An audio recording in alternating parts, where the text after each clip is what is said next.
시중은행의 주택담보대출 금리가 사상 최초로 1%대로 떨어졌습니다. 저금리 기조가 이어지고 있기 때문인데요. 자, 그렇다면 주택담보대출을 받을 때 고정금리가 유리할까요? 아니면 변동금리를 택하는 것이 좋을까요? 정리된 그래픽 함께 보시겠습니다. 네, 먼저 시중은행의 금리 상황부터 살펴보죠. KB국민은행과 우리은행, 농협은행은 변동금리형 주택담보대출 금리를 오늘부터 최대 0.18%포인트 낮추기로 했습니다. 특히 농협은행의 최저금리는 연 1.96%로 2012년 출범 이후 가장 낮은 수준이 됐습니다. 주택담보대출 금리가 1%대로 하락한 건 이번이 처음입니다.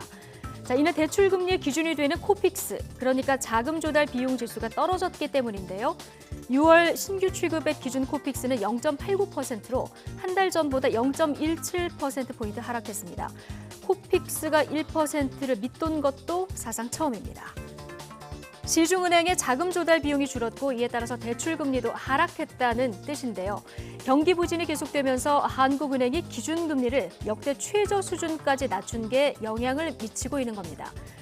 자, 그렇다면 대출을 받을 때 고정금리와 변동금리 중 어떤 걸 선택하는 게 좋을까요?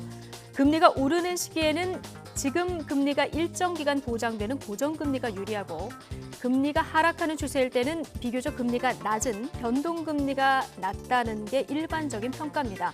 다만 지금은 유례없는 저금리 기조가 이어지고 있는 만큼 무엇보다 자신의 상환 계획을 고려하는 게 중요하다는 조언이 나옵니다. 변동형 금리가 떨어지는 추세라고는 하지만 고정형 금리 같은 경우도 지금은 최저금리 수준으로 봤을 때 변동금리가 크게 차이가 나진 않습니다. 그렇기 때문에 본인이 그 상환 계획에 맞춰서 그 금리형을 선택하는 게 가장 중요해 보입니다.